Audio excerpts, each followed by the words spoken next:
Hello. मैं हूं एहतिशाम गोरी। उम्मीद है आप खैरियत से हैं।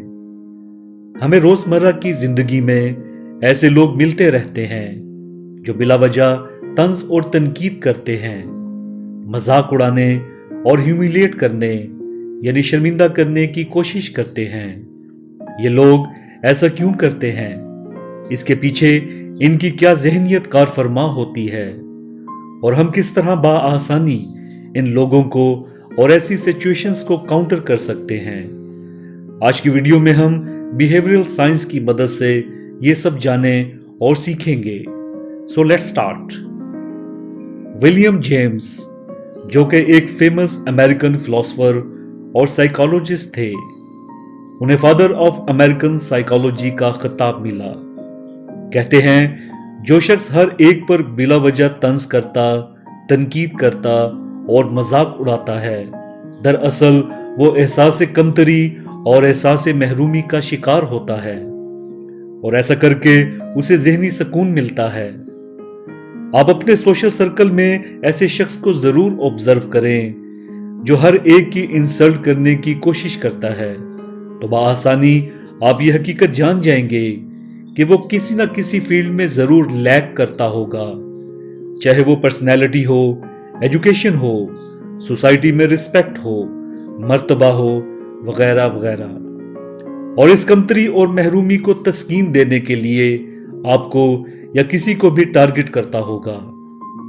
जॉर्ज ए मिलर, जो कि एक रिनाउंड अमेरिकन साइकोलॉजिस्ट थे, उन्होंने कॉग्निटिव साइकोलॉजी की बुनियाद रखी। कहते हैं, जो शख्स आप पर तनकीद करता और नीचा दिखाने की कोशिश करता है, दरअसल वो आपको अपने आप से बेहतर मानता है और खुद को आपसे कमतर जानता है। ऐसे लोग हासिद और नेगेटिव माइंड के होते हैं और आपकी इंसल्ट करके उन्हें मजा आता है। अब हम जानेंगे कि कैसे बाआसानी इन लोगों को हैंडल कर सकते हैं और कैसे ऐसी सिचुएशंस में कॉन्फिडेंटली और विजडम से काबू पा सकते हैं।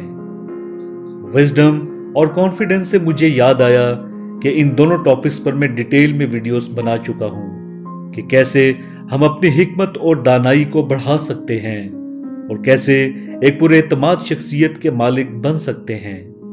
इन दोनों के लिंक्स आपको वीडियो के लास्ट में और डिस्क्रिप्शन में मिल जाएंगे। जी दोस्तों, जब भी किसी के तंज या तनकीद से आपका दिल दुखे और बुरा महसूस हो तो इसे मुकम्मल इग्नोर कर दें, ये सोच के कि एक तो वो एहसास से कमतरी और महरूमी का शिकार है और दूसरा वो आपको अपने आप से बेहतर मानता है। आपका इग्नोर करना उल्टा उसे हर्ट करेगा और जो तस्कीन हासिल करने के लिए उसने ये नेगेटिव काम किया था उसमें फेल हो जाएगा। दूसरी बात ये कि अगर लोग आपके साथ अच्छा करेंगे तो आप खुश हो जाएंगे और अगर किसी ने कुछ बुरा कह दिया तो आप दुखी हो जाएंगे। तो इसका मतलब ये हुआ कि आपने अपने आप को एक ऐसी कठपुतली बना लिया है कि जिसके दुख और सुख औरों के हाथों में हैं। दूसरों के बिहेवियर से आप खुश और दुखी होते हैं। आपका खुद पर कोई कंट्रोल नहीं है। हमेशा याद रखें कि अपने आप को एक स्ट्रॉन्ग पर्सनैलिटी बनाएं कि कोई आपको दुखी ना कर सके। अपना मुकम्मल कंट्रोल अपने हाथों में रखें। जिस दिन आप अपनी खुशी के मालिक खुद बन जाएंगे उस दिन कोई आपको रुला नहीं सकेगा। तीसरी बात यह है कि हम खुद को नहीं बदलते मगर दूसरों से एक्सपेक्ट करते हैं कि वो अपने आप को बदल लें, वो इस तरह के बन जाएं कि जैसे हम चाहते हैं। उनके जिन कामों और बातों से हमें दुख पहुंचता है वो ये काम छोड़ दें। हमेशा याद रखें कि हर इंसान एक नेचर यानी फितरत के साथ पैदा होता है और वो कभी नहीं बदलती।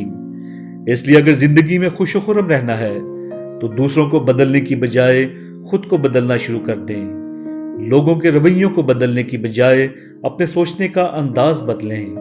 उनसे फासला रखें और इग्नोर करें और अपनी हंसी के खुद मालिक बने।